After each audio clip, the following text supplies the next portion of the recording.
Lettre encyclique de sa sainteté le pape Pie XII, Summi Pontificatus. Vénérables frères, salut et bénédiction apostolique.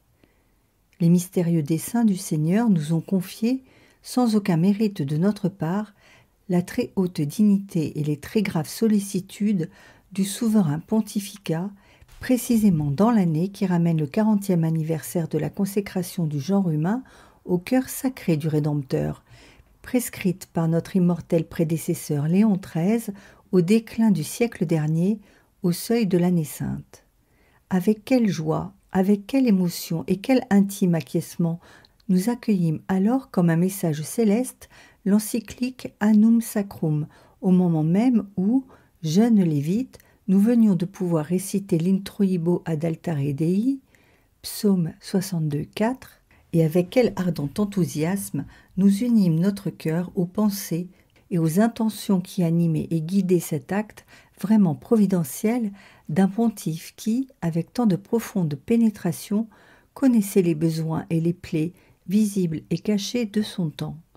Comment pourrions-nous donc ne pas sentir aujourd'hui une profonde reconnaissance envers la Providence qui a voulu faire coïncider notre première année de pontificat avec un souvenir aussi important et aussi cher de notre première année de sacerdoce?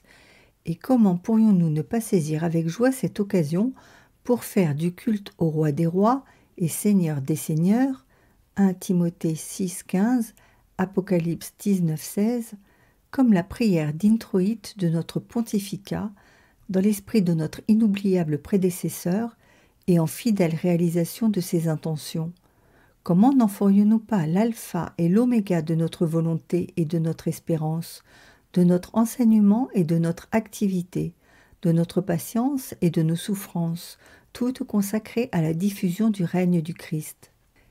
Si nous contemplons sub specie aeternitatis les événements extérieurs et les développements intérieurs des 40 dernières années, en mesurant les grandeurs et les lacunes, cette consécration universelle au Christ roi apparaît toujours davantage au regard de notre esprit dans sa signification sacrée,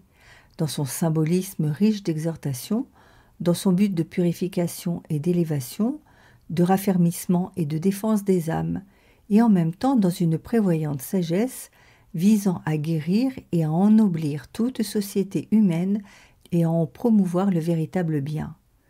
Toujours plus clairement, elle se révèle à nous comme un message d'exhortation et de grâce envoyé par Dieu, non seulement à son Église, mais aussi à un monde qui n'avait que trop besoin d'un excitateur et d'un guide, alors que,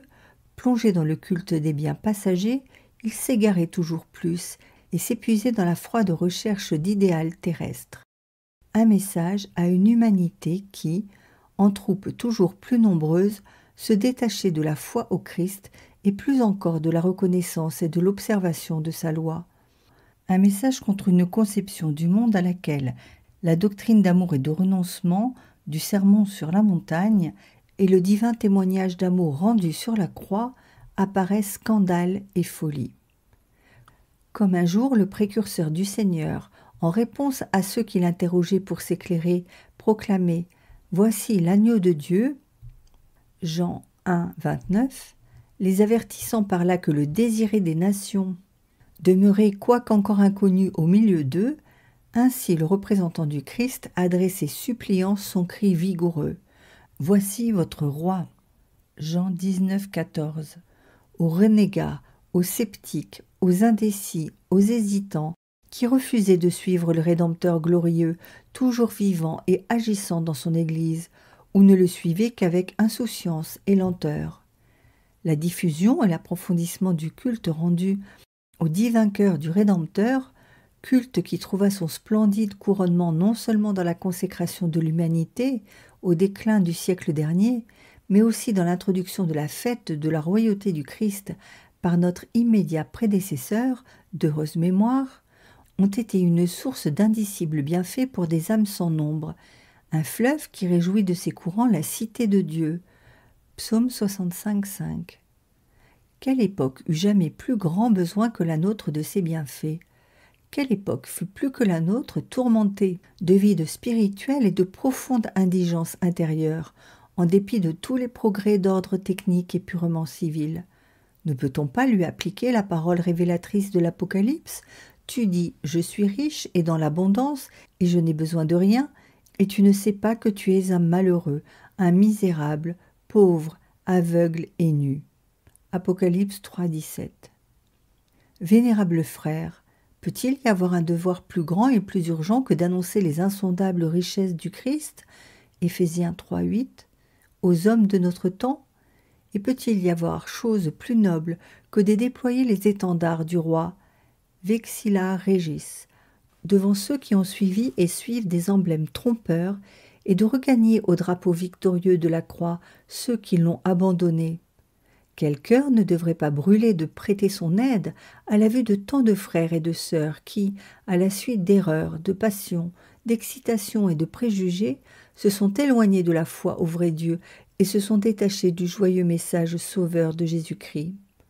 Celui qui appartient à la milice du Christ, qu'il soit ecclésiastique ou laïque, ne devrait-il pas se sentir stimulé et excité à une plus grande vigilance, à une défense plus résolue, quand il voit augmenter sans cesse les rangs des ennemis du Christ, quand il s'aperçoit que les porte-paroles de ces tendances, reniant ou tenant en oubli dans la pratique les vérités vivificatrices et les valeurs contenues dans la foi en Dieu et au Christ, brisent d'une main sacrilège les tables des commandements de Dieu, pour les remplacer par des tables et des règles d'où est bannie la substance morale de la révélation du Sinaï, l'esprit du sermon sur la montagne et de la croix. Qui pourrait sans un profond chagrin observer comment ces déviations font mûrir une tragique moisson parmi ceux qui, dans les jours de tranquillité et de sécurité, se comptaient au nombre des disciples du Christ, mais qui, plus chrétiens hélas de nom que de fait, à l'heure où il faut persévérer, lutter, souffrir, affronter les persécutions cachées ou ouvertes, deviennent victimes de la pusillanimité, de la faiblesse, de l'incertitude et, pris de terreur en face des sacrifices que leur impose leur profession de foi chrétienne, ne trouvent pas la force de boire le calice amer des fidèles du Christ. Dans ces conditions de temps et d'esprit, vénérable frère, puisse la toute prochaine fête du Christ roi, pour laquelle vous sera parvenue cette première encyclique que nous vous adressons, être un jour de grâce, de profond renouvellement et de réveil des âmes dans l'esprit du règne du Christ. Que ce soit un jour où la consécration du genre humain au divin cœur, laquelle devra être célébrée d'une manière particulièrement solennelle, rassemble auprès du trône du roi éternel les fidèles de tous les peuples et de toutes les nations, unis dans l'adoration et la réparation, pour lui renouveler, ainsi qu'à sa loi de vérité et d'amour, le serment d'une fidélité indéfectible et perpétuelle. Que ce soit pour les fidèles un jour de grâce, où le feu que le Seigneur est venu apporter sur la terre se développe en une flamme toujours plus lumineuse et plus pure. Que ce soit pour les tièdes, pour les fatigués, pour les tristes, un jour de grâce, et que leur cœur pusillanime voit mûrir de nouveaux fruits de renaissance spirituelle et d'accroissement de vigueur surnaturelle. Que ce soit un jour de grâce pour ceux qui n'ont pas connu le Christ ou qui l'ont perdu, un jour où s'élève vers le ciel, du fond de millions de cœurs fidèles, cette prière. Puisse la lumière qui illumine tout homme venant en ce monde, Jean 1, 9, faire luire pour eux la voie du salut.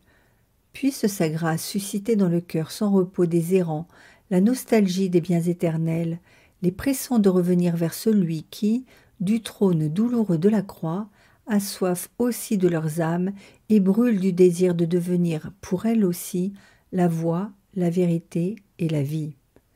Jean 14, 6.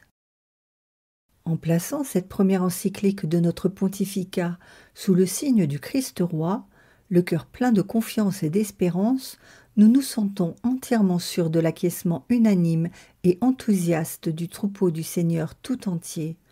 Les expériences, les anxiétés et les épreuves de l'heure présente réveillent, avivent et purifient le sentiment de la communauté de la famille catholique à un degré rarement expérimenté jusqu'ici.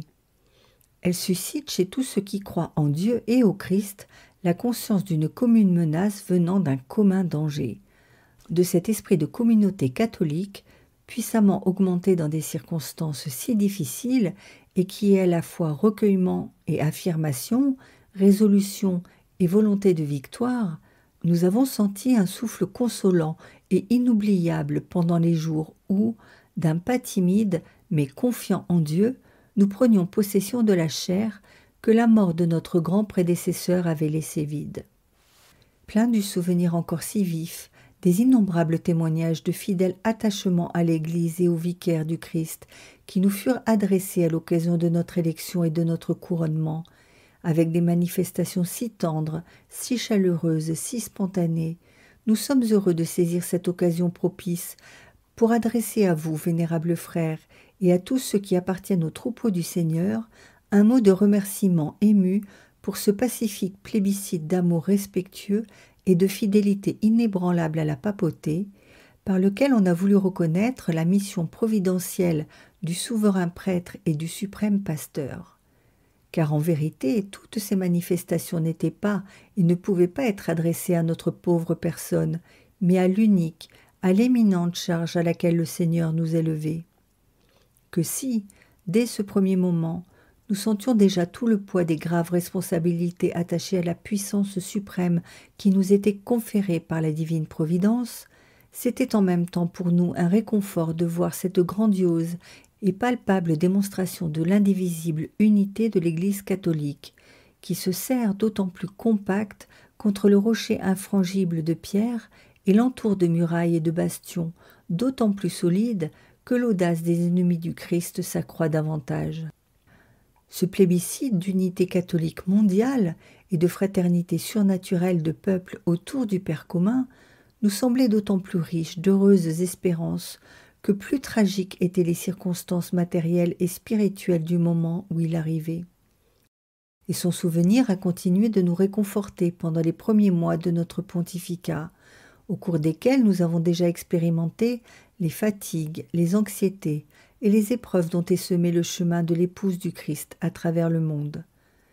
Nous ne voulons pas non plus passer sous silence quel écho de reconnaissance émue ont suscité dans notre cœur les vœux de ceux qui, bien que n'appartenant pas au corps visible de l'Église catholique, n'ont pas oublié dans la noblesse et la sincérité de leurs sentiments tout ce qui, ou dans l'amour envers la personne du Christ, ou dans la croyance en Dieu, les unit à nous. Qu'à tous aille l'expression de notre gratitude. Nous les confions tous et chacun à la protection et à la conduite du Seigneur, en donnant l'assurance solennelle qu'une seule pensée domine notre esprit: imiter l'exemple du bon pasteur pour conduire tous les hommes au vrai bonheur, afin qu'ils aient la vie et qu'ils l'aient en abondance. Jean 10, 10. Mais en particulier, nous ressentons un vif désir d'exprimer notre intime gratitude pour les témoignages de déférent respect que nous ont adressés les souverains, les chefs d'État ou les autorités constituées des nations, avec lesquels le Saint-Siège entretient des relations amiables. C'est une joie singulière pour notre cœur de pouvoir, en cette première encyclique adressée au peuple chrétien éparse dans le monde, compter parmi elles la chère Italie, jardin fertile de la foi planté par les princes des apôtres, et qui, grâce à l'œuvre providentielle des accords du Latran, occupe désormais une place d'honneur parmi les États représentés officiellement auprès du siège apostolique. De ces accords a pris naissance, comme l'aurore d'une tranquille et fraternelle union des âmes devant les saints autels et dans les relations de la vie civile, la Pax Christi Italiae Reddita, la paix du Christ rendue à l'Italie. Nous supplions le Seigneur de permettre que l'atmosphère sereine de cette paix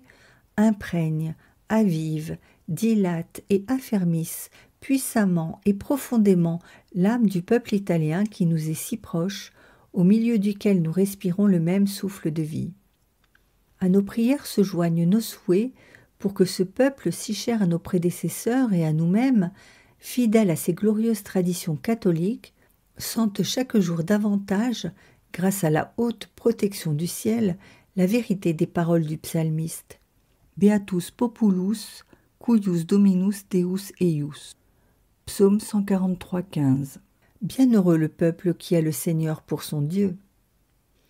Cette nouvelle situation juridique et spirituelle, que tant de vœux appelaient, et que les accords du Latran, destinés à laisser une empreinte indélébile dans l'histoire, ont créé et sanctionné pour l'Italie et pour tout l'univers catholique, nous n'en avons jamais mieux senti toute la grandeur et la puissance d'union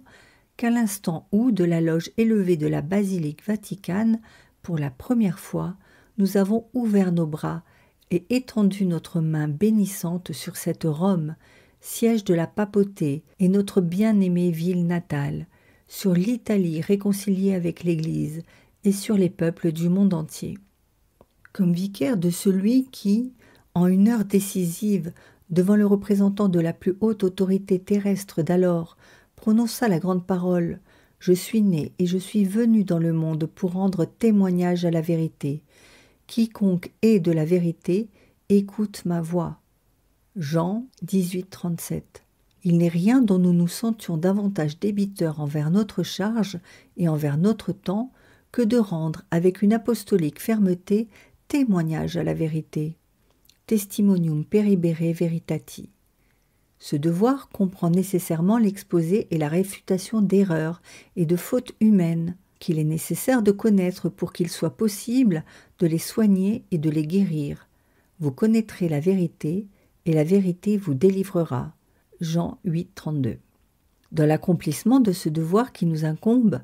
nous ne nous laisserons pas influencer par des considérations terrestres, ni arrêtés par des défiances et des oppositions, par des refus et des incompréhensions, ou par la crainte de méconnaissances et de fausses interprétations. Mais nous le remplirons toujours, animés de cette charité paternelle qui, tandis qu'elle souffre des maux qui tourmentent ses fils, leur en indique le remède, c'est-à-dire que nous nous efforcerons d'imiter le divin modèle des pasteurs, le bon pasteur Jésus, qui est à la fois lumière et amour, pratiquant la vérité dans la charité. Éphésiens 15, 15. À l'entrée du chemin qui conduit à l'indigence spirituelle et morale des temps présents, se trouvent les efforts néfastes d'un grand nombre d'hommes pour détrôner le Christ, l'abandon de la loi de la vérité qu'il annonça, de la loi de l'amour qui est le souffle vital de son règne. La reconnaissance des droits royaux du Christ et le retour des individus et de la société à la loi de sa vérité et de son amour sont la seule voie de salut. Au moment, vénérable frère, où nous traçons ces lignes, nous arrive l'affreuse nouvelle que le terrible ouragan de la guerre, malgré toutes les tentatives faites par nous pour le conjurer, s'est déjà déchaîné. Notre plume voudrait s'arrêter quand nous pensons à l'abîme de souffrance d'innombrables êtres, auxquels hier encore dans le milieu familial souriait un rayon de modeste bien-être. Notre cœur paternel est saisi d'angoisse quand nous prévoyons tout ce qui pourra germer de la ténébreuse semence, de la violence et de la haine à laquelle l'épée ouvre aujourd'hui des sillons sanglants. Mais précisément devant ces prévisions apocalyptiques de malheurs imminents ou futurs, nous considérons comme notre devoir d'élever avec une insistance croissante les yeux et les cœurs de quiconque garde encore un sentiment de bonne volonté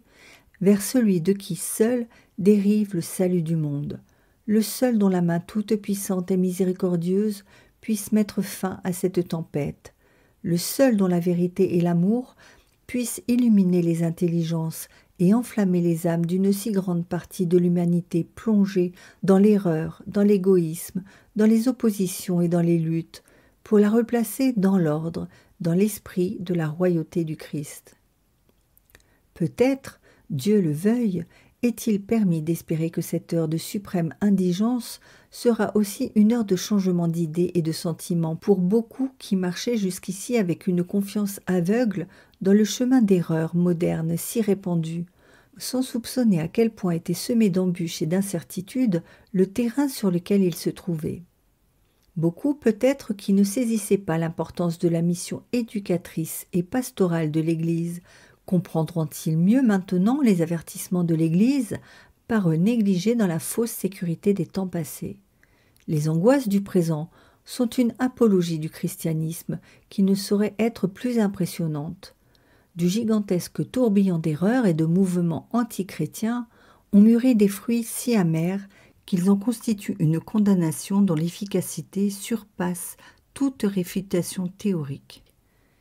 Des heures de si pénibles désillusions sont souvent des heures de grâce, un passage du Seigneur.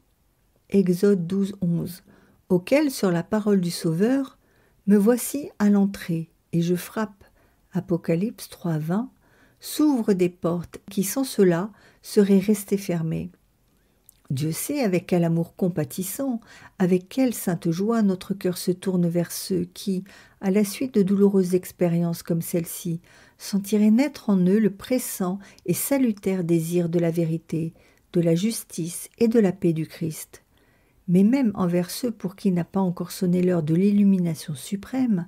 notre cœur ne connaît qu'amour et nos lèvres n'ont que des prières au Père des Lumières, afin qu'il fasse resplendir dans leur cœur indifférent ou ennemi du Christ un rayon de cette lumière qui un jour transforma Saul en Paul, de cette lumière qui a montré sa force mystérieuse précisément dans les temps les plus difficiles pour l'Église. Une prise de position doctrinale complète contre les erreurs des temps présents peut être renvoyée s'il en est besoin à un autre moment, moins bouleversé que celui-ci par les calamités des événements extérieurs. Nous nous bornons aujourd'hui à quelques observations fondamentales. Le temps actuel, vénérable frère, ajoutant aux déviations doctrinales du passé de nouvelles erreurs, les a poussées à des extrémités d'où ne pouvait s'ensuivre qu'égarement et ruine. Et avant tout, il est certain que la racine profonde et dernière des maux que nous déplorons dans la société moderne est négation et le rejet d'une règle de moralité universelle, soit dans la vie individuelle, soit dans la vie sociale et dans les relations internationales, c'est-à-dire la méconnaissance et l'oubli si répandus de nos jours de la loi naturelle elle-même, laquelle trouve son fondement en Dieu, Créateur tout-puissant et Père de tous, suprême et absolu législateur, omniscient et juste vengeur des actions humaines. Quand Dieu est renié, toute base de moralité s'en trouve ébranlée du même coup, et l'on voit s'étouffer, ou du moins s'affaiblir singulièrement, la voix de la nature, qui enseigne même aux ignorants et aux tribus non encore arrivés à la civilisation ce qui est bien et ce qui est mal, le licite et l'illicite, et fait sentir à chacun la responsabilité de ses actions devant un juge suprême. Or, la négation de la base fondamentale de la moralité eut en Europe sa racine originelle dans l'abandon de la doctrine du Christ, dont la chair de pierre est dépositaire et maîtresse. Cette doctrine, durant un temps, avait donné une cohésion spirituelle à l'Europe, laquelle, éduquée, ennoblie et civilisée par la croix, était arrivée à un tel degré de progrès civil qu'elle pouvait enseigner d'autres peuples et d'autres continents. Une fois détachés, en revanche, du magistère infaillible de l'Église, de nombreux frères séparés en sont arrivés à renverser le dogme central du christianisme, la divinité du Sauveur, accélérant ainsi le mouvement de dissolution spirituelle. Le Saint-Évangile raconte que, quand Jésus fut crucifié, les ténèbres se firent sur toute la terre. Matthieu 27, 45. Effrayant symbole de ce qui est arrivé et arrive encore dans les esprits, partout où l'incrédulité aveugle et orgueilleuse d'elle-même a de fait exclu le Christ de la vie moderne, spécialement de la vie publique, et avec la foi au Christ a ébranlé aussi la foi en Dieu. Les valeurs morales selon lesquelles, en d'autres temps, on jugeait les actions privées et publiques sont tombées, par voie de conséquence comme en désuétude. Et la laïcisation si vantée de la société, qui a fait des progrès toujours plus rapides, soustrayant l'homme, la famille et l'État à l'influence bienfaisante et régénératrice de l'idée de Dieu et de l'enseignement de l'Église, a fait réapparaître, même dans des régions où brillèrent pendant tant de siècles les splendeurs de la civilisation chrétienne, les signes toujours plus clairs, toujours plus distincts, toujours plus angoissants d'un paganisme corrompu et corrupteur. Les ténèbres se firent tandis qu'ils crucifiaient Jésus. Bréviaire romain, Paracève Response 4. Beaucoup, peut-être en s'éloignant de la doctrine du Christ, n'eurent pas pleinement conscience d'être induits en erreur par le mirage de phrases brillantes qui célébraient ce détachement comme une libération du servage dans laquelle ils auraient été auparavant retenus. Ils ne prévoyaient pas davantage les amères conséquences de ce triste échange entre la vérité qui délivre et l'erreur qui a servi. Il ne pensait pas qu'en renonçant à la loi infiniment sage et paternelle de Dieu et à l'unifiante et élevante doctrine d'amour du Christ, il se livrait à l'arbitraire d'une pauvre et changeante sagesse humaine. Ils parlèrent de progrès alors qu'ils reculaient, d'élévation alors qu'ils se dégradaient, d'ascension vers la maturité alors qu'ils tombaient dans l'esclavage. Ils ne percevaient pas l'inanité de tout effort humain tendant à remplacer la loi du Christ par quelque autre chose qui l'égale. Ils se perdirent dans la vanité de leurs pensées. Romains 1, 21. Quand fut affaiblie la foi en Dieu et en Jésus-Christ, quand fut obscurcie dans les âmes la lumière des principes moraux, du même coup se trouva sapé le fondement unique et impossible à remplacer de cette stabilité, de cette tranquillité, de cet ordre extérieur et intérieur, privé et public, qui seul peut engendrer et sauvegarder la prospérité des États. Certes, même quand l'Europe fraternisait dans des idéals identiques reçus de la prédication chrétienne, il ne manqua pas de dissensions, de bouleversements et de guerres qui la désolèrent, mais jamais peut-être on éprouva à un degré aussi aigu le découragement propre à nos jours sur la possibilité d'y mettre fin. C'est qu'elle était vive alors, cette conscience du juste et de l'injuste, du licite et de l'illicite, qui facilite les ententes en mettant un frein au déchaînement des passions et qui laisse la porte ouverte à une honnête composition. De nos jours, au contraire, les dissensions ne proviennent pas seulement d'élan de passion rebelle, mais d'une profonde crise spirituelle qui a bouleversé les sages principes de la morale privée et publique. Parmi les multiples erreurs qui jaillissent de la source empoisonnée de l'agnosticisme religieux et moral, il en est deux, vénérables frères, sur lesquelles nous voulons attirer votre attention d'une façon particulière, comme étant celles qui rendent presque impossible, ou du moins précaire et incertaine, la pacifique vie en commun des peuples. La première de ces pernicieuses erreurs, aujourd'hui largement répandue, est l'oubli de cette loi de solidarité humaine et de charité, dictée et imposée aussi bien par la communauté d'origine et par l'égalité de la nature raisonnable chez tous les hommes, à quelque peuple qu'ils appartiennent, que par le sacrifice de rédemption offert par Jésus-Christ sur l'autel de la croix à son Père céleste en faveur de l'humanité pécheresse. De fait, la première page de l'Écriture, avec une grandiose simplicité, nous raconte comment Dieu couronna son œuvre créatrice en faisant l'homme à son image et à sa ressemblance. Genèse 1, 26-27. Et le même livre saint nous enseigne qu'il l'enrichit de dons et de privilèges surnaturels, le destinant à une éternelle et ineffable félicité. L'Écriture nous montre en outre comment du premier couple tirèrent leur origine les autres hommes, dont elle nous fait suivre avec une plasticité de langage qui n'a pas été dépassée, la division en plusieurs groupes et la dispersion dans les diverses parties du monde. Même quand ils s'éloignèrent de leur Créateur, Dieu ne cessa de les considérer comme des fils qui devaient un jour, selon ses miséricordieux desseins, être encore une fois réunis dans son amitié. Genèse 12, 3. L'apôtre des nations, à son tour, se fait le héros de cette vérité qui unit fraternellement tous les hommes en une grande famille quand il annonce au monde grec que Dieu a fait sortir d'une souche unique toute la descendance des hommes pour qu'elle peuplât la surface de la terre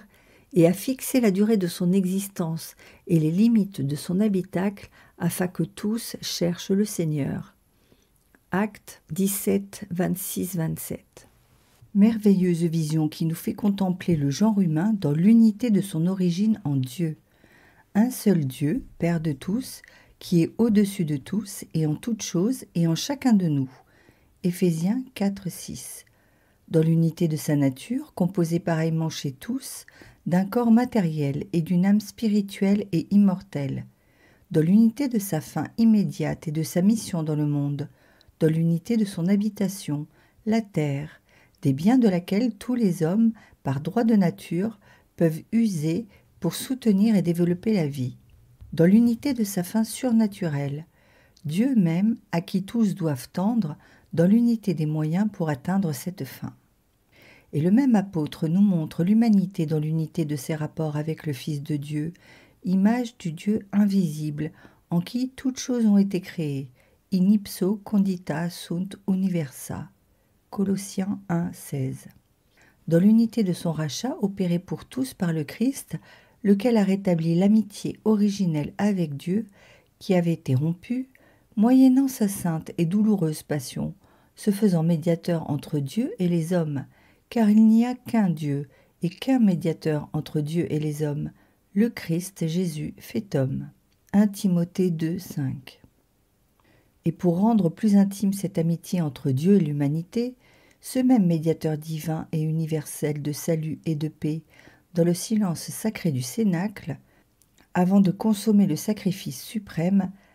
laissa tomber de ses lèvres divines la parole qui se répercute bien haut à travers les siècles, suscitant des héroïsmes de charité au milieu d'un monde vide d'amour et déchiré par la haine.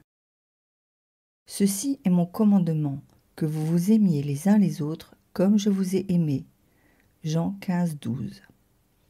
Ce sont là des vérités surnaturelles qui établissent des bases profondes et de puissants liens d'union, renforcés par l'amour de Dieu et du divin Rédempteur, de qui tous reçoivent le salut pour l'édification du corps du Christ, jusqu'à ce que nous parvenions tous ensemble à l'unité de la foi, à la pleine connaissance du Fils de Dieu, à l'état d'homme parfait, selon la mesure de la pleine grandeur du Christ. Éphésiens 4, 12, 13. À la lumière de cette unité, en droit et en fait de l'humanité entière, les individus ne nous apparaissent pas sans liaison entre eux, comme des grains de sable, mais bien au contraire unis par des relations organiques, harmonieuses et mutuelles, variées selon la variété des temps, et résultant de leur destination et de leur impulsion naturelle et surnaturelle. Et les nations, en se développant et en se différenciant selon les diverses conditions de vie et de culture, ne sont pas destinées à mettre en pièces l'unité du genre humain, mais à l'enrichir et à l'embellir par la communication de leurs qualités particulières et par l'échange réciproque des biens, qui ne peut être possible et en même temps efficace que quand un amour mutuel et une charité vivement sentie unissent tous les enfants d'un même Père et toutes les âmes rachetées par un même sang divin.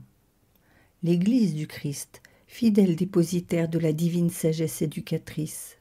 ne peut penser ni ne pense à attaquer ou à mésestimer les caractéristiques particulières que chaque peuple, avec une piété jalouse et une compréhensible fierté, conserve et considère comme un précieux patrimoine. Son but est l'unité surnaturelle dans l'amour universel senti et pratiqué, et non l'uniformité exclusivement extérieure, superficielle et par là débilitante. Toutes les orientations, toutes les sollicitudes, dirigées vers un développement sage et ordonné des forces et des tendances particulières qui ont leurs racines dans les fibres les plus profondes de chaque rameau ethnique, pourvu qu'elles ne s'opposent pas aux devoirs dérivant pour l'humanité de son unité d'origine et de sa commune destinée, l'Église les salue avec joie et les accompagne de ses vœux maternels. Elle a montré à maintes reprises, dans son activité missionnaire, que cette règle est l'étoile directrice de son apostolat universel. D'innombrables recherches et investigations de pionniers, accomplies en esprit de sacrifice, de dévouement et d'amour par les missionnaires de tous les temps, se sont proposées de faciliter l'intime compréhension et le respect des civilisations les plus variées, et d'en rendre les valeurs spirituelles fécondes pour une vivante et vivifiante prédication de l'Évangile du Christ. Tout ce qui, dans ses usages et coutumes, n'est pas indissolublement lié à des erreurs religieuses, sera toujours examiné avec bienveillance, et, quand ce sera possible, protégé et encouragé. Notre immédiat prédécesseur, de sainte et vénérée mémoire, appliquant ces règles à une question particulièrement délicate, prit là-dessus des décisions si généreuses qu'elles dressent comme un monument à l'ampleur de son intuition et à l'ardeur de son esprit apostolique. Et il n'est pas nécessaire, vénérables frères, de vous annoncer que nous voulons marcher sans hésitation dans cette voie. Ceux qui entrent dans l'Église, quelle que soit leur origine ou leur langue, doivent savoir qu'ils ont un droit égal de fils dans la maison du Seigneur, où règne la loi et la paix du Christ.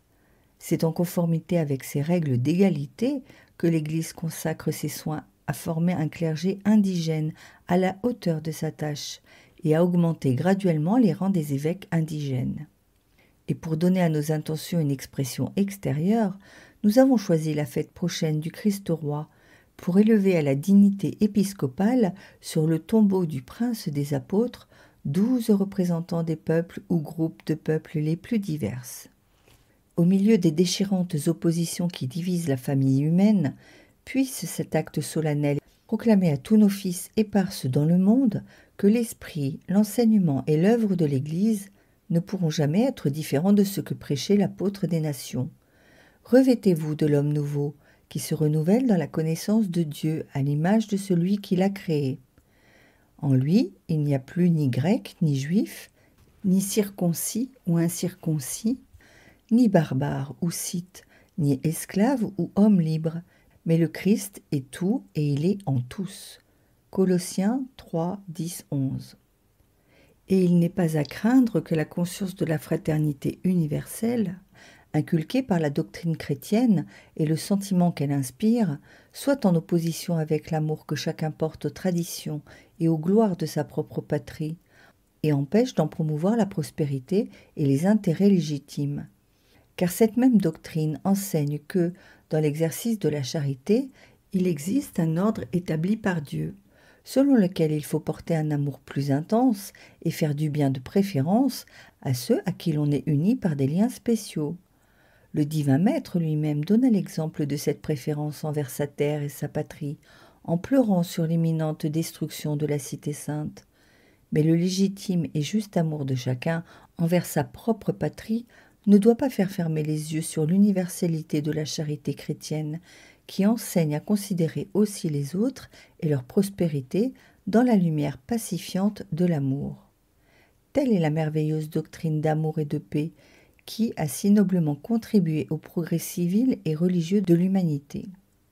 Et les héros qui l'annoncèrent, mus par une surnaturelle charité, non seulement se montrèrent défricheurs des terres et médecins des corps, mais surtout ils améliorèrent, modelèrent et élevèrent la vie à des altitudes divines, la lançant vers les sommets de la sainteté, où l'on voit tout dans la lumière de Dieu. Ils édifièrent des monuments et des temples, qui montrent vers quelle hauteur géniale l'idéal chrétien pousse l'âme dans son vol, mais surtout ils firent d'hommes, sages ou ignorants, forts ou faibles, des temples vivants de Dieu et des sarments de la même vigne, le Christ. Ils transmirent aux générations futures les trésors de l'art et de la sagesse antique, mais surtout ils les rendirent participantes de cet ineffable don de la sagesse éternelle qui fait fraterniser les hommes et les unit par un lien de surnaturelle appartenance. Vénérables frères, si l'oubli de la loi de la charité universelle, qui seul peut consolider la paix en éteignant les haines et en atténuant les rancœurs et les oppositions, est la source de maux très graves pour la pacifique vie en commun des peuples, il est une autre erreur non moins dangereuse pour le bien-être des nations et la prospérité de la grande société humaine qui rassemble et embrasse dans ses limites toutes les nations. C'est l'erreur contenue dans les conceptions qui n'hésitent pas à délier l'autorité civile de toute espèce de dépendance à l'égard de l'être suprême, cause première et maître absolu, soit de l'homme, soit de la société, et de tout lien avec la loi transcendante qui dérive de Dieu comme de sa première source. De telles conceptions accordent à l'autorité civile une faculté illimitée d'action, abandonnée aux ondes changeantes du libre arbitre ou au seul postulat d'exigences historiques contingentes et d'intérêts s'y rapportant. L'autorité de Dieu et l'empire de sa loi étant ainsi reniés, le pouvoir civil, par une conséquence inéluctable, tend à s'attribuer cette autorité absolue qui n'appartient qu'au Créateur et Maître suprême et à se substituer au Tout-Puissant, en élevant l'État ou la collectivité à la dignité de fin ultime de la vie, d'arbitre souverain de l'ordre moral et juridique, et en interdisant de ce fait tout appel au principe de la raison naturelle et de la conscience chrétienne. Nous ne méconnaissons pas, il est vrai, que, par bonheur, des principes erronés n'exercent pas toujours entièrement leur influence, surtout quand les traditions chrétiennes, plusieurs fois séculaires dont les peuples se sont nourris, restent encore profondément, quoique inconsciemment, enracinées dans les cœurs. Toutefois, il ne faut pas oublier l'essentielle insuffisance et fragilité de toute règle de vie sociale qui reposerait sur un fondement exclusivement humain, s'inspirerait de motifs exclusivement terrestres et placerait sa force dans la sanction d'une autorité simplement externe. Là où est niée la dépendance du droit humain à l'égard du droit divin, là où l'on ne fait appel qu'à une vague et incertaine idée d'autorité purement terrestre, là où l'on revendique une autonomie fondée seulement sur une morale utilitaire, le droit humain lui-même perd justement dans ses applications les plus onéreuses l'autorité morale qui lui est nécessaire comme condition essentielle pour être reconnu et pour postuler même des sacrifices. Il est bien vrai que le pouvoir fondé sur des bases aussi faibles et aussi vacillantes peut obtenir parfois par le fait de circonstances contingentes des succès matériels capables de susciter l'étonnement d'observateurs superficiels. Mais vient le moment où triomphe l'inéluctable loi qui frappe tout ce qui a été construit sur une disproportion, ouverte ou dissimulée, entre la grandeur du succès matériel et extérieur et la faiblesse de la valeur interne et de son fondement moral. Disproportion qui se rencontre toujours là où l'autorité publique méconnaît ou renie l'empire du législateur suprême, qui, s'il a donné la puissance aux gouvernants, en a aussi assigné et déterminé les limites. La souveraineté civile, en effet, a été voulue par le Créateur, comme l'enseigne sagement notre grand prédécesseur Léon XIII dans l'encyclique Immortale Dei, afin qu'elle réglât la vie sociale selon les prescriptions d'un ordre immuable dans ses principes universels, qu'elle rendit plus aisée à la personne humaine, dans l'ordre temporel, l'obtention de la perfection physique, intellectuelle et morale, et qu'elle l'aida à atteindre sa fin surnaturelle. C'est par conséquent la noble prérogative et la mission de l'État que de contrôler, aider et régler les activités privées et individuelles de la vie nationale pour les faire converger harmonieusement vers le bien commun, lequel ne peut être déterminé par des conceptions arbitraires, ni trouver sa loi primordiale dans la prospérité matérielle de la société, mais bien plutôt dans le développement harmonieux et dans la perfection naturelle de l'homme, à quoi le Créateur a destiné la société en tant que moyen. Considérer l'État comme une fin à laquelle toutes choses doivent être subordonnées et orientées ne pourrait que nuire à la vraie et durable prospérité des nations, et c'est ce qui arrive, soit quand un tel empire illimité est attribué à l'État, considéré mandataire de la nation, du peuple, de la famille ethnique ou encore d'une classe sociale, soit quand l'État y prétend en maître absolu, indépendamment de toute espèce de mandat. En effet, si l'État s'attribue et ordonne à soi les initiatives privées, celles-ci, régies comme elles, le sont par des règles internes délicates et complexes, garantissant et assurant l'obtention du but qui leur est propre, peuvent être lésées au détriment du bien public lui-même, du fait qu'elles se trouvent exclues de leur milieu naturel, autrement dit de leur propre responsabilité et de leur activité privée. Même la première et essentielle cellule de la société, la famille, avec son bien-être et son accroissement, courrait alors le risque d'être considérée exclusivement sous l'angle de la puissance nationale, et l'on oublierait que l'homme et la famille sont par nature antérieurs à l'État, et que le Créateur a donné à l'un et à l'autre des forces et des droits et leur a assigné une mission correspondant à des exigences naturelles certaines. Ainsi, l'éducation des nouvelles générations ne viserait pas un développement équilibré et harmonieux des forces physiques et de toutes les qualités intellectuelles et morales, mais à une formation unilatérale des vertus civiques, que l'on considère comme nécessaires à l'obtention des succès politiques. Par contre, les vertus qui donnent à la société son parfum de noblesse, d'humanité et de respect, on serait moins porté à les inculquer, comme si elles amoindrissaient la fierté du citoyen. Nous avons devant les yeux en douloureuse évidence les périls qui, nous en avons peur, pourront dériver pour cette génération et pour les générations futures de la méconnaissance, de la diminution et de l'abolition progressive des droits propres de la famille. Aussi nous dressons-nous comme le ferme défenseur de ces droits en pleine conscience du devoir que nous impose notre ministère apostolique.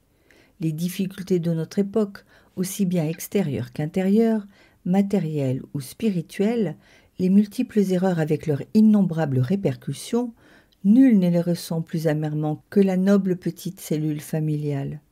Un véritable courage et, dans sa simplicité, un héroïsme digne d'admiration et de respect sont souvent nécessaires pour supporter les duretés de la vie,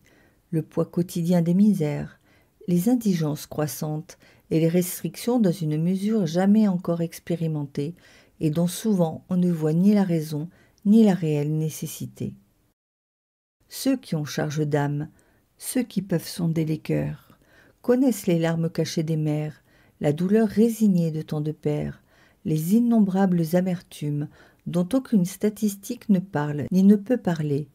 Ils voient d'un œil soucieux s'accroître sans cesse cette masse de souffrances, et ils savent comment les puissances de bouleversement et de destruction sont aux aguets, prêtes à s'en servir pour leurs ténébreux desseins. Nul homme doué de bonne volonté et ayant des yeux pour voir ne pourra refuser à l'autorité de l'État, dans les conditions extraordinaires où se trouve le monde, un droit plus ample aussi qu'à l'ordinaire et proportionné aux circonstances pour subvenir aux besoins du peuple. Mais l'ordre moral établi par Dieu exige que, même en de telles conjonctures, l'on soumette à un examen d'autant plus sérieux et pénétrant la licéité des mesures imposées et leur réelle nécessité, selon les règles du bien commun. De toute façon, plus pesants sont les sacrifices matériels demandés par l'État aux individus et aux familles, plus sacrés et inviolables doivent être pour lui les droits des consciences. Il peut exiger les biens et le sang, mais l'âme, rachetée par Dieu, jamais. La mission assignée par Dieu aux parents de pouvoir au bien matériel et spirituel de leurs enfants et de leur procurer une formation harmonieuse, pénétrée de véritables esprits religieux, ne peut leur être arrachée sans une grave lésion du droit. Cette formation doit certes aussi avoir pour but de préparer la jeunesse à remplir, avec intelligence, conscience et fierté, les devoirs d'un noble patriotisme, donnant à la patrie terrestre toute la mesure qui lui est due d'amour, de dévouement et de collaboration. Mais, d'autre part, une formation qui oublierait, ou pis encore, négligerait délibérément de diriger les yeux et le cœur de la jeunesse vers la patrie surnaturelle, serait une injustice contre la jeunesse, une injustice contre les inaliénables droits et devoirs de la famille chrétienne, une déviation à laquelle il faut incontinent porter remède dans l'intérêt même du peuple et de l'État. Une telle éducation paraîtra peut-être à ceux qui en portent la responsabilité source d'accroissement de force et de vigueur. En réalité, elle serait le contraire et de tristes conséquences le prouveraient. Le crime de lèse-majesté contre le roi des rois et seigneur des seigneurs, 1 Timothée 6, 15, Apocalypse 19, 16, perpétré par une éducation indifférente ou hostile à l'esprit chrétien, le renversement du « laissez venir à moi les petits enfants » Marc 10, 14, porterait des fruits bien amers. Par contre, l'État qui enlève au cœur saignant et déchiré des pères et des mères chrétiennes leurs inquiétudes et les rétablit dans leurs droits, ne fait que travailler à sa propre paix intérieure et poser les bases d'un plus heureux avenir pour la patrie. Les âmes des enfants, données par Dieu aux parents, consacrés au baptême par le sceau royal du Christ, sont un dépôt sacré sur lequel veille l'amour jaloux de Dieu. Le même Christ qui a dit « Laissez venir à moi les petits enfants » a aussi, malgré sa miséricorde et sa bonté, menacé de mots terribles ceux qui scandaliseraient les privilégiés de son cœur. Et quel scandale plus dangereux pour les futures générations et plus durable qu'une formation de la jeunesse misérablement dirigée vers un but qui éloigne du Christ, voie, vérité et vie, et qui conduit à renier le Christ par une apostasie ouverte ou en cachette. Le Christ, dont on veut aliéner les jeunes générations présentes et à venir, est celui qui a reçu de son Père éternel tout pouvoir au ciel et sur la terre. Il tient la destinée des États, des peuples et des nations dans sa main toute puissante. C'est à lui qu'il appartient de diminuer ou d'accroître leur vie, leur développement, leur prospérité et leur grandeur. De tout ce qui est sur la terre, seule l'âme est douée d'une vie immortelle. Un système d'éducation qui ne respecterait pas l'enceinte sacrée de la famille chrétienne, protégée par la sainte loi de Dieu, qui en attaquerait les bases, qui fermerait à la jeunesse le chemin qui mène au Christ, aux sources de vie et de joie du Sauveur, Isaïe 12:3, qui considérerait l'apostasie du Christ et de l'Église comme symbole de fidélité à tel peuple ou à telle classe, prononcerait ce faisant sa propre condamnation et expérimenterait le moment venu l'inéluctable vérité des paroles du prophète. Ceux qui se détournent de toi seront inscrits sur le sable. Jérémie 17:13. La conception qui assigne à l'État une autorité illimitée est une erreur, vénérable frère, qui n'est pas seulement nuisible à la vie interne des nations, à leur prospérité et à l'augmentation croissante et ordonnée de leur bien-être. Elle cause également du tort aux relations entre les peuples, car elle brise l'unité de la société supranationale, ôte son fondement et sa valeur aux droits des gens, ouvre la voie à la violation des droits d'autrui et rend difficile l'entente et la vie commune en paix. Le genre humain, en effet, bien qu'en vertu de l'ordre naturel établi par Dieu, il se divise en plusieurs groupes sociaux, nations ou États, indépendants les uns des autres pour ce qui regarde la façon d'organiser et de régir leur vie interne, et unis cependant par des liens mutuels, moraux et juridiques en une grande communauté ordonnée au bien de toutes les nations et réglée par des lois spéciales qui protègent son unité et développent sa prospérité. Or, qui ne voit que l'affirmation de l'autonomie absolue de l'État s'oppose ouvertement à cette loi immanente et naturelle, ou, pour mieux dire, la nie radicalement, laissant au gré de la volonté des gouvernants la stabilité des relations internationales et enlevant toute possibilité de véritable union et de collaboration féconde en vue de l'intérêt général.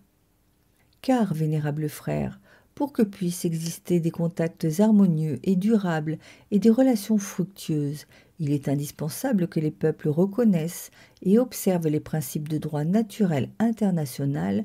qui règlent leur développement et leur fonctionnement normaux. Ces principes exigent le respect des droits de chaque peuple à l'indépendance, à la vie et à la possibilité d'une évolution progressive dans les voies de la civilisation.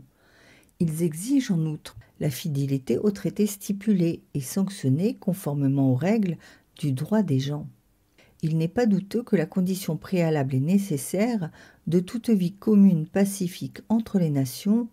l'âme même des relations juridiques existant entre elles, se trouve dans la confiance mutuelle, dans la prévision et la persuasion d'une réciproque fidélité à la parole donnée, dans la certitude que d'un côté comme de l'autre, on est bien convaincu que mieux vaut la sagesse que les armes guerrières, Ecclésiaste 9:18, et que l'on est disposé à discuter et à ne pas recourir à la force ou à la menace de la force, au cas où surgiraient des délais, des empêchements, des modifications et des contestations, toutes choses qui peuvent dériver non de la mauvaise volonté, mais du changement des circonstances et de réels conflits d'intérêts. Mais, d'autre part, détacher le droit des gens de l'ancre du droit divin pour le fonder sur la volonté autonome des États, ce n'est pas autre chose que le détrôner et lui enlever ses titres les plus nobles et les plus valides, en le livrant au funeste dynamisme de l'intérêt privé et de l'égoïsme collectif, uniquement tourné à la mise en valeur de ses propres droits et à la méconnaissance de ceux des autres. Il est vrai aussi qu'avec l'évolution des temps et les changements substantiels des circonstances, non prévus et peut-être impossibles à prévoir au moment de la stipulation, un traité ou quelques-unes de ses clauses peuvent devenir ou paraître injustes ou irréalisables ou trop lourdes pour l'une des parties. Et il est clair que si cela arrivait, on devrait instituer à temps une loyale discussion pour modifier ou remplacer le pacte. Mais considérer par principe les traités comme éphémères et s'attribuer tacitement la faculté de les annuler unilatéralement le jour où il ne conviendrait plus, ce serait détruire toute confiance réciproque entre les États. L'ordre naturel se trouverait renversé. des fossés de séparation impossibles à combler se creuseraient entre les peuples et les nations. Aujourd'hui, vénérables frères, tous observent avec effroi l'abîme où ont mené les erreurs que nous venons de dépeindre, avec leur mise en pratique et leurs conséquences. Elles sont tombées, les orgueilleuses illusions sur le progrès indéfini, et celui qui ne serait pas réveillé encore, le tragique présent le secourrait avec les paroles du prophète. Sourds, entendez, et aveugles, regardez. Isaïe 42, 18. Ce qui semblait extérieurement de l'ordre n'était que désordre envahissant, bouleversement dans les règles de la vie morale, lesquelles s'étaient détachées de la majesté de la loi divine et avaient corrompu tous les domaines de l'activité humaine. Mais laissons-le passer et tournons les yeux vers cet avenir qui, selon les promesses des puissants de ce monde, au lendemain des luttes sanglantes d'aujourd'hui, consistera en un nouvel ordre fondé sur la justice et sur la prospérité. Cet avenir sera-t-il vraiment différent? Sera-t-il surtout meilleur? Les traités de paix et le nouvel ordre international à la fin de cette guerre seront-ils animés de justice et d'équité envers tous, de cet esprit qui délivre et pacifie, ou seront-ils une lamentable répétition des erreurs anciennes et récentes? Attendre un changement décisif, exclusivement du choc des armes et de son issue finale, est vain, et l'expérience le démontre. L'heure de la victoire est une heure de triomphe extérieur pour le camp qui réussit à l'emporter, mais c'est en même temps l'heure de la tentation, où l'ange de la justice lutte avec le démon de la violence. Le cœur du vainqueur s'endurcit trop facilement.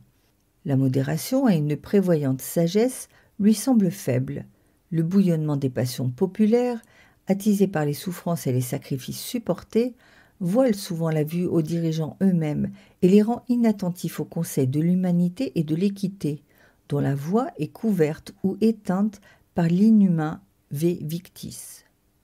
Les résolutions et les décisions prises dans de telles conditions risqueraient de n'être que l'injustice sous le manteau de la justice. Non, vénérables frères, le salut pour les nations ne vient pas des moyens extérieurs, de l'épée, qui peut imposer les conditions de paix, mais ne crée pas la paix. Les énergies qui doivent renouveler la face de la terre doivent venir du dedans, de l'esprit. Le nouvel ordre du monde, de la vie nationale et internationale, une fois apaisées les amertumes et les cruelles luttes actuelles, ne devra plus reposer sur le sable mouvant de règles changeantes et éphémères, laissées aux décisions de l'égoïsme collectif ou individuel. Ces règles devront s'appuyer sur l'inébranlable fondement, sur le rocher infrangible du droit naturel et de la révélation divine. C'est là que le législateur humain doit puiser cet esprit d'équilibre, ce sens aigu de responsabilité morale, sans lequel il est facile de méconnaître les limites entre l'usage légitime et l'abus de pouvoir. Alors seulement, ces décisions auront une consistance interne, une noble dignité et une sanction religieuse, et ne seront plus à la merci de l'égoïsme et de la passion. Car s'il est vrai que les maux dont souffre l'humanité d'aujourd'hui proviennent en partie du déséquilibre économique et de la lutte des intérêts pour une plus équitable distribution des biens que Dieu a accordés à l'homme comme moyen de subsistance et de progrès, il n'en est pas moins vrai que leur racine est plus profonde et d'ordre interne. Elle atteint en effet les croyances religieuses et les convictions morales qui se sont perverties au fur et à mesure que les peuples se détachaient de l'unité de doctrine et de foi, de coutumes et de mœurs, que faisait prévaloir jadis l'action infatigable et bienfaisante de l'Église. La rééducation de l'humanité, si elle veut avoir quelque effet, doit être avant tout spirituelle et religieuse. Elle doit par conséquent partir du Christ comme de son fondement indispensable, être réalisée par la justice et couronnée par la charité. Accomplir cette œuvre de régénération en adaptant ses moyens au changement des conditions de temps et aux nouveaux besoins du genre humain, c'est l'office essentiel et maternel de l'Église. Prêcher l'Évangile, comme son divin fondateur lui en a commis le soin, en inculquant aux hommes la vérité, la justice et la charité, faire effort pour en enraciner solidement les préceptes dans les âmes et dans les consciences, Voilà le plus noble et le plus fructueux travail en faveur de la paix. Cette mission, dans son ampleur, semblerait devoir faire perdre courage à ceux qui constituent l'Église militante. Mais le travail pour la diffusion du royaume de Dieu, que chaque siècle a exécuté à sa manière, avec ses moyens, au prix de dures et multiples luttes, est un commandement qui oblige quiconque a été arraché par la grâce du Seigneur à l'esclavage de Satan et appelé par le baptême à être citoyen de ce royaume. Et s'il lui appartenir, vivre conformément à son esprit, travailler à son accroissement et rendre accessibles ses biens à la fraction de l'humanité qui n'en fait pas encore partie et qui vaut de nos jours à devoir affronter des empêchements et des oppositions vastes, profondes et minutieusement organisées comme jadis elles ne le furent, cela ne dispense pas de la franche et courageuse profession de foi, mais incite plutôt à tenir ferme dans la lutte, même au prix des plus grands sacrifices. Quiconque vit de l'esprit du Christ ne se laisse pas abattre par les difficultés qu'on lui oppose. Au contraire, il se sent stimulé à travailler de toutes ses forces et avec pleine confiance en Dieu. Il ne se soustrait pas aux angoisses et aux nécessités de l'heure, mais il en affronte les âpretés, prêt à servir avec cet amour qui n'a pas peur du sacrifice, qui est plus fort que la mort et qui ne se laisse pas submerger par les remous impétueux des tribulations. C'est avec un intime réconfort, vénérables frères, c'est avec une joie céleste, pour laquelle chaque jour nous adressons à Dieu un humble et profond remerciement, que nous remarquons dans toutes les parties du monde catholique les signes évidents d'un esprit qui affronte courageusement les tâches gigantesques du temps présent, et qui, avec générosité et décision, s'emploie à unir dans une féconde harmonie avec le premier et essentiel devoir de la sanctification personnelle, l'activité apostolique pour l'accroissement du règne de Dieu. Du mouvement des congrès eucharistiques, développé avec une aimante sollicitude par nos prédécesseurs, et de la collaboration des laïcs, formés dans les rangs de l'action catholique à la profonde conscience de leur noble mission, découlent des sources de grâce et des réserves de force qui, dans les temps actuels où les menaces s'accroissent, où plus grands sont les besoins, où fait rage la lutte entre christianisme et antichristianisme, pourraient difficilement être estimées à leur juste valeur. Quand on est obligé de constater avec tristesse la disproportion entre le nombre des prêtres et les tâches qui les attendent, quand nous voyons se vérifier encore aujourd'hui la parole du Sauveur, la moisson est grande, mais les ouvriers sont en petit nombre, Matthieu 9, 37, Luc 10, 2, la collaboration de laïcs à l'apostolat hiérarchique, nombreuse, animée d'un zèle ardent et d'un généreux dévouement, apparaît un précieux auxiliaire pour l'œuvre des prêtres et révèle des possibilités de développement qui légitiment les plus belles espérances. La prière de l'Église au maître de la moisson pour qu'il envoie des ouvriers à sa vigne, Matthieu 9, 38, Luc 10, 2, a été exaucée d'une manière conforme aux nécessités de l'heure présente et qui supplée et complète très heureusement les énergies souvent empêchées et insuffisantes de l'apostolat sacerdotal. Une fervente phalange d'hommes et de femmes, de jeunes gens et de jeunes filles, obéissant à la voix du pasteur suprême, aux directives de leurs évêques, se consacrent de toute l'ardeur de leur âme aux œuvres de l'apostolat, afin de ramener au Christ les masses populaires qui s'étaient détachées de lui. Que vers eux aille en ce moment, si important pour l'Église et pour l'humanité, notre salut paternel, notre remerciement ému, l'expression de notre confiante espérance. Ils ont vraiment, eux, placé leur vie et leur action sous l'étendard du Christ roi, et ils peuvent répéter avec le psalmiste « Dico ego opera mea regi ». Psaume 46, 1. L'adveniat regnum tuum n'est pas seulement le vœu ardent de leur prière, mais aussi la ligne directrice de leur activité. Dans toutes les classes, dans toutes les catégories, dans tous les groupes, cette collaboration du laïcat avec le sacerdoce manifeste de précieuses énergies auxquelles est confiée une mission que les cœurs nobles et fidèles ne pourraient désirer plus haute et plus consolante. Ce labeur apostolique, accompli selon l'esprit de l'Église, consacre pour ainsi dire le laïc et en fait un ministre du Christ dans le sens que saint Augustin explique ainsi. Quand vous entendez, mes frères, le Christ dire « Là où je suis, là sera aussi mon ministre », gardez-vous de penser seulement aux diligents évêques et clercs. Vous aussi, à votre manière, soyez les ministres du Christ, en vivant dignement, en faisant l'aumône, en prêchant son nom et sa doctrine à ceux à qui vous le pouvez, pour qu'à ce nom même, chaque père de famille reconnaisse qu'il est redevable d'affection paternelle aux siens. Que ce soit pour le Christ et pour la vie éternelle qu'il les reprenne, les enseigne, les exhorte, les corrige, leur soit bienveillant ou exerce sur eux son autorité. Car ainsi il remplira dans sa maison l'office du prêtre et même d'une certaine façon de l'évêque, en étant ministre du Christ ici-bas pour être éternellement avec lui. Dans cette collaboration des laïcs à l'apostolat, de nos jours si importante à promouvoir, une mission spéciale incombe à la famille, car l'esprit de la famille influe essentiellement sur l'esprit des jeunes générations.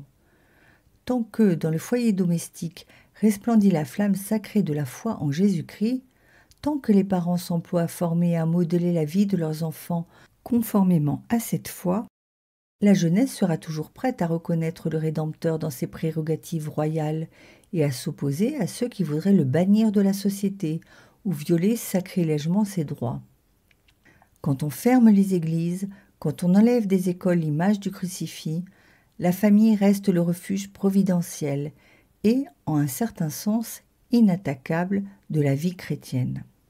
Et nous rendons d'infinies actions de grâce à Dieu en voyant que d'innombrables familles remplissent leur mission avec une fidélité qui ne se laisse abattre ni par les attaques ni par les sacrifices. Une puissante légion de jeunes gens et de jeunes filles, même dans les pays où la foi au Christ est synonyme de souffrance et de persécution, reste ferme auprès du trône du Rédempteur,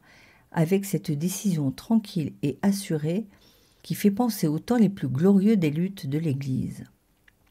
Quel torrent de bien se déverserait sur le monde, quelle lumière, quel ordre, quelle pacification pénétrerait la vie sociale, quelles précieuses et incomparables énergies pourraient aider à promouvoir le bien de l'humanité, si partout on accordait à l'Église, maîtresse de justice et de charité,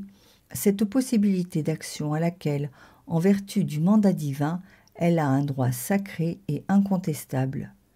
Que de malheurs seraient évités, quelle félicité, quelle tranquillité serait acquise si les efforts sociaux et internationaux accomplis pour établir la paix se laissaient pénétrer des profondes impulsions de l'Évangile de l'amour dans la lutte contre l'égoïsme individuel et collectif. Entre les lois qui régissent la vie des fidèles chrétiens et les postulats essentiels de l'humanité, il n'y a pas de conflit, mais au contraire communauté et mutuel appui. Dans l'intérêt de l'humanité souffrante et profondément ébranlée matériellement et spirituellement, nous n'avons pas de plus ardent désir que celui-ci, que les angoisses présentes puissent ouvrir les yeux de beaucoup afin qu'ils considèrent dans leur vraie lumière le Seigneur Jésus et la mission de son Église sur cette terre, et que tous ceux qui exercent le pouvoir se résolvent à laisser à l'Église la liberté de travailler à la formation des générations, selon les principes de la justice et de la paix. Ce travail d'apaisement suppose qu'on ne mette pas de traverse à l'exercice de la mission confiée par Dieu à son Église, qu'on ne restreigne pas le champ de son activité, qu'on ne soustrait pas les masses, et spécialement la jeunesse, à son influence bienfaisante. Aussi, comme représentant sur la terre de celui qui fut appelé par le prophète Prince de la paix,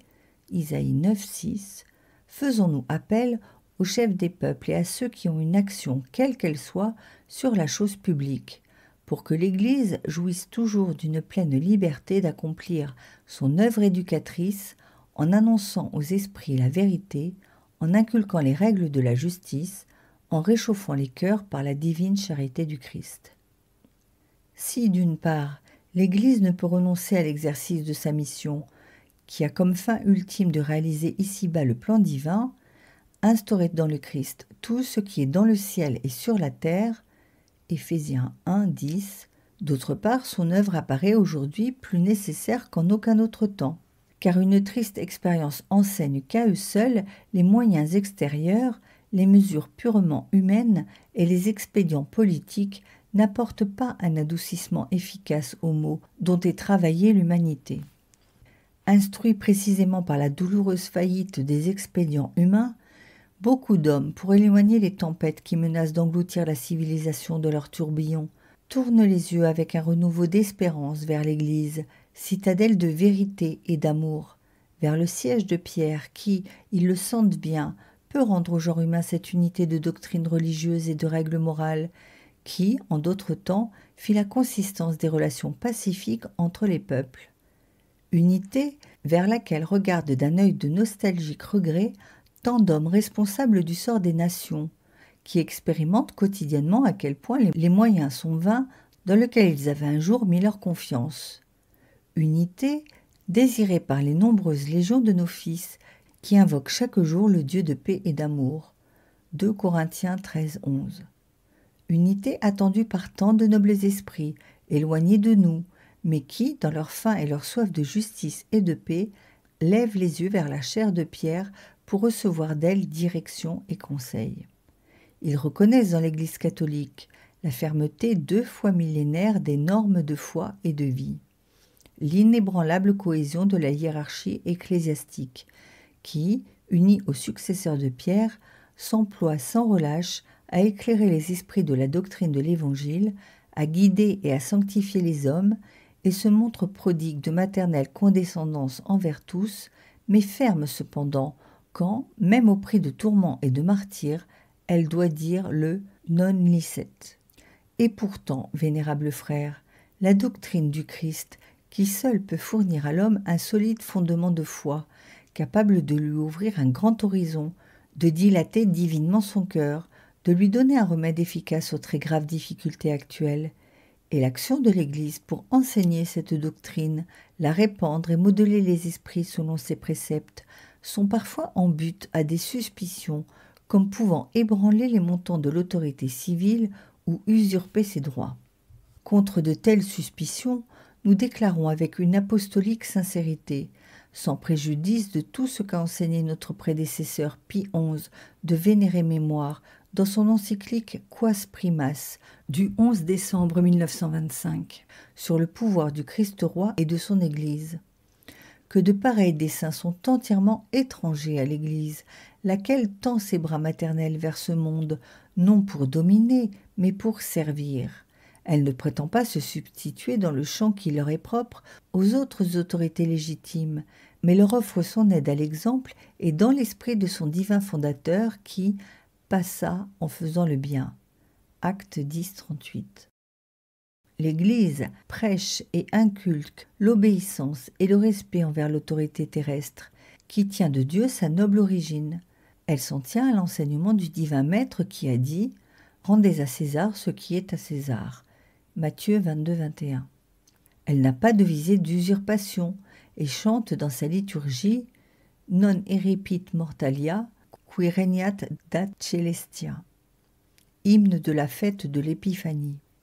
Elle ne débilite pas les énergies humaines, mais les élève à tout ce qui est magnanime et généreux, et forme des caractères qui ne transigent pas avec la conscience. Ce n'est pas à elle, qui a civilisé les peuples, qu'on reprochera d'avoir retardé l'humanité dans la voie du progrès, dont au contraire elle se félicite et se réjouit avec une maternelle fierté. Le but de son activité a été merveilleusement exprimé par les anges sur le berceau du Verbe incarné, quand ils chantèrent « Gloire à Dieu au plus haut des cieux et paix sur la terre aux hommes de bonne volonté ». Luc 2,14. Cette paix, que le monde ne peut donner, a été laissée comme un héritage à ses disciples par le divin Rédempteur lui-même. « Je vous laisse ma paix, je vous donne ma paix ». Jean 14, 27. Et c'est en suivant la sublime doctrine du Christ, résumée par lui-même dans le double précepte de l'amour de Dieu et du prochain, que des millions d'âmes l'ont obtenu, l'obtiennent et l'obtiendront. Depuis bientôt 2000 ans, l'histoire, si sagement appelée par un grand orateur romain Magistra Vitae, démontre à quel point est vraie la parole de l'Écriture,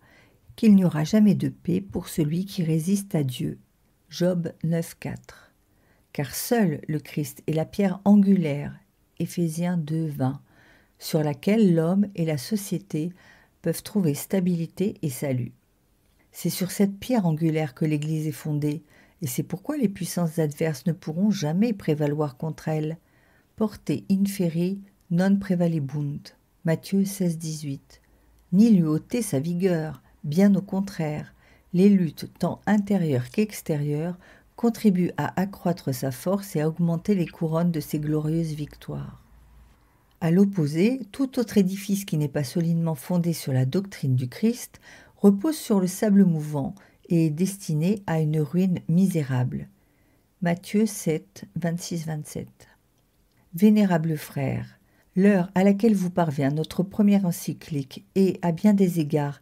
une véritable ora tenebrarum, Luc 22, 53, où l'esprit de la violence et de la discorde verse sur l'humanité la sanglante coupe de douleur sans nom. Est-il nécessaire de vous assurer que notre cœur paternel, dans son amour compatissant, est tout près de ses fils, et plus spécialement de ceux qui sont éprouvés, opprimés, persécutés? Les peuples entraînés dans le tragique tourbillon de la guerre n'en sont peut-être encore qu'au commencement des douleurs. Matthieu 24, 8. Mais déjà dans des milliers de familles règnent la mort et la désolation, les lamentations et la misère. Le sang d'innombrables êtres humains, même non combattants, élève un poignant cri de douleur, spécialement sur une nation bien-aimée, la Pologne, qui, par sa fidélité à l'Église, par ses mérites dans la défense de la civilisation chrétienne, inscrit en caractère indélébile dans les fastes de l'histoire, a droit à la sympathie humaine et fraternelle du monde et attend confiante dans la puissante intercession de Marie, Auxilium Christianorum, l'heure d'une résurrection en accord avec les principes de la justice et de la vraie paix. Ce qui vient d'arriver et ce qui arrive encore apparaissait à notre regard comme une vision, quand, toute espérance n'ayant pas encore disparu, nous n'avons rien omis de ce que nous pouvions tenter, dans la forme que nous suggérait notre ministère apostolique et les moyens à notre disposition, pour empêcher le recours aux armes et maintenir ouverte la voie vers une entente honorable pour l'une et l'autre partie. Convaincus qu'à l'emploi de la force par l'une d'elles aurait répondu le recours aux armes par l'autre, nous avons considéré comme un devoir auquel nous ne pouvions nous soustraire, de notre ministère apostolique et de l'amour chrétien, de mettre tout en œuvre pour épargner à l'humanité entière et à la chrétienté les horreurs d'une conflagration mondiale, même au risque de voir nos intentions et nos buts mal compris. Nos avertissements, s'ils furent respectueusement écoutés, ne furent pourtant pas suivis. Et tandis que notre cœur de pasteur observe, douloureux et préoccupé, voilà que surgit devant nos yeux l'image du bon pasteur, et il nous semble que nous devons répéter au monde en son nom la plainte. Si tu savais ce qui peut t'apporter la paix. Mais non, cela est maintenant caché à tes yeux. Luc 19, 42. Au milieu de ce monde qui offre aujourd'hui un si criant contraste avec la paix du Christ dans le règne du Christ, l'Église et ses fidèles se trouvent en des temps et en des années d'épreuves comme ils en ont rarement connu dans leur histoire de lutte et de souffrance. Mais précisément dans des temps semblables, celui qui reste fort dans la foi et garde un cœur robuste sait que le Christ roi n'est jamais si proche que dans l'heure de l'épreuve, qui est l'heure de la fidélité. Le cœur déchiré des souffrances et des peines de tant de ses fils, mais avec le courage et la fermeté qui lui viennent des promesses du Seigneur,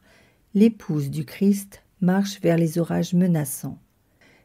Elle le sait, la vérité qu'elle annonce, la charité qu'elle enseigne et met en œuvre seront les conseillers indispensables et les coopérateurs des hommes de bonne volonté dans la reconstruction d'un monde nouveau, selon la justice et l'amour, après que l'humanité, lasse de courir dans les chemins de l'erreur, aura goûté les fruits amers de la haine et de la violence. En attendant, vénérables frères, le monde et tous ceux qui sont frappés par la calamité de la guerre doivent savoir que le devoir de la charité chrétienne, fondement et pivot du règne du Christ, n'est pas une parole vide, mais une vivante réalité. Un champ très vaste s'ouvre à la charité chrétienne, sous toutes ses formes. Nous avons pleine confiance que tous nos fils, spécialement ceux qui ne sont pas éprouvés par le fléau de la guerre, se souviendront à l'exemple du divin Samaritain de tous ceux qui, victimes de la guerre, ont droit à la pitié et au secours. L'Église catholique, cité de Dieu, dont le roi est vérité, dont la loi est charité, dont la mesure est éternité, annonçant sans erreur ni diminution la vérité du Christ, travaillant selon l'amour du Christ avec un élan maternel, se tient comme une bienheureuse vision de paix au-dessus du tourbillon des erreurs et des passions. Attendons le moment où la main toute puissante du Christ roi apaisera la tempête et bannira les esprits de dissension qui l'ont provoqué.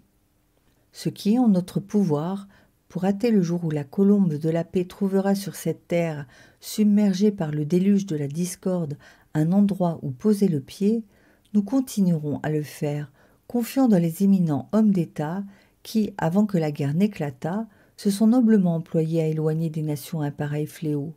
confiant dans les millions d'âmes de tous les pays et de tous les camps qui appellent de leur vœu non seulement la justice, mais aussi la charité et la miséricorde, confiant surtout dans le Dieu Tout-Puissant auquel chaque jour nous adressons cette prière. J'attendrai dans l'espoir à l'ombre de tes ailes que l'iniquité soit passée. Psaume 61:2. Dieu peut tout. Il tient en ses mains non seulement la félicité et le sort des peuples, mais aussi les conseils humains. Et du côté qu'il veut, doucement, il les incline. Les obstacles même sont, pour sa toute-puissance, des moyens dont il se sert pour modeler les choses et les événements, tourner les esprits et les volontés libres à ses fins très hautes.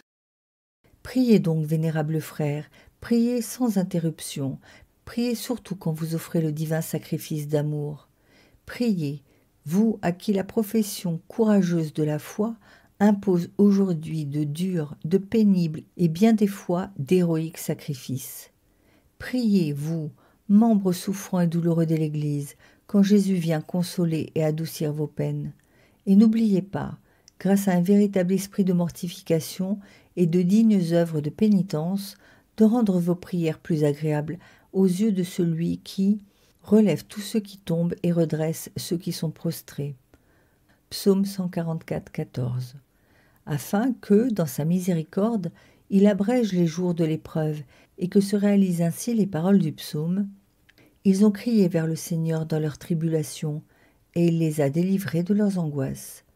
Psaume 106:13. Et vous, candide légion d'enfants, vous les bien-aimés et les privilégiés de Jésus, quand vous communiez au pain de vie, élevez vers Dieu vos naïves et innocentes prières et unissez-les à celles de toute l'Église. Le cœur de Jésus qui vous aime ne résiste pas à l'innocence suppliante. Priez tous, priez sans relâche. Sine intermissione orate. 1 Thessaloniciens 5:17. De cette façon, vous mettrez en pratique le sublime précepte du divin Maître, le testament le plus sacré de son cœur,